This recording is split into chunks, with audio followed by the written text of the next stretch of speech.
یاد کرنا یہ ہے کہ بندہ اللہ تعالیٰ کو ذکر کے ذریعے سے یاد کرتا ہے، اللہ تعالیٰ اپنے بندے کو نئے نئے اعمال کی توفیقیں دے کر یاد کرتے ہیں۔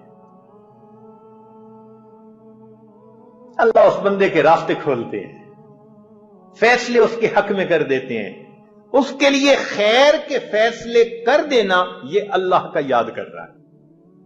اس لیے فرمایا فاذکرونی اذکرکم، میرے بندو تم مجھے یاد کرو میں تمہیں یاد کروں گا۔ توجہ فرمائیے، فاذکرونی اذکرکم، میرے بندو تم مجھے یاد کرو میں تمہیں یاد کروں گا۔ کیا مطلب؟ میرے بندو تم مجھے فرش پہ یاد کرو گے، میں پروردگار تمہیں عرش پہ یاد کروں گا۔ اے میرے بندو تم مجھے معذرت کے ساتھ یاد کرو گے، تم مجھے معذرت کے ساتھ یاد کرو گے، میں پروردگار تمہیں مغفرت کے ساتھ یاد کروں گا۔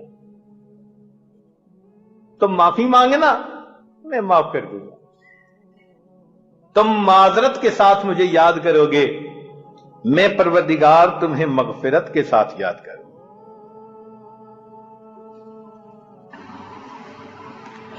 فاذکرونی اذکرکم، میرے بندو تم میرا احترام کرو گے، میں پروردگار مخلوق کے دلوں میں تمہاری عزتیں بٹھا دوں گا۔ کہتے ہیں بشر حافی رحمت اللہ علیہ شراب پیتے تھے، غفلت کی زندگی تھی۔ ایک دن جا رہے تھے، انہوں نے ایک کاغذ کے اوپر اللہ رب العزت کا نام لکھا دیکھا کہ کاغذ زمین پہ گرا ہوا تھا۔ ان کے دل میں خیال آیا یہ اللہ کا نام ہے۔ انہوں نے وہ کاغذ اٹھا کر اونچی جگہ پر رکھ دیا، اتنا سا عمل کیا۔ اللہ رب العزت نے وقت کے ایک ولی کے دل میں الہام فرمایا کہ جا کر بشر حافی سے کہہ دو کہ تم نے میرے نام کی عزت کی، اس کے جواب میں میں تمہارے نام کو پوری دنیا میں عزت عطا فرما دوں۔ تم نے تو پاؤں سے اٹھا کے سر تک میرے نام کو پہنچایا، میں تمہارے نام کو فرش سے اٹھا کے عرش تک پہنچا دوں۔ فاذکرونی اذکرکم، تم میرا ذکر کرو میں تمہارا ذکر کروں گا۔ کیا مطلب؟ کہ میرے بندو تم معصیت سے بچ کر مجھے یاد کرو گے، میں مصیبت کے وقت میں بندو مدد کے ذریعے تمہیں یاد کروں۔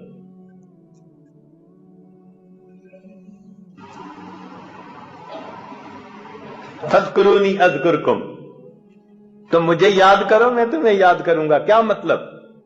میرے بندو تم اپنی راحت کے لمحات میں مجھے یاد کرو گے، میں تمہاری زحمت کے اوقات میں تمہیں یاد کروں۔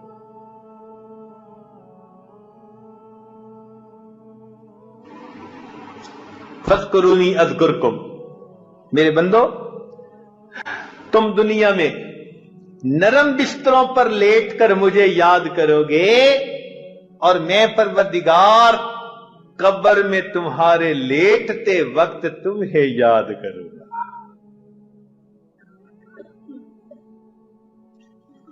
تو یہ ذکر انسان کے لیے شفا ہے۔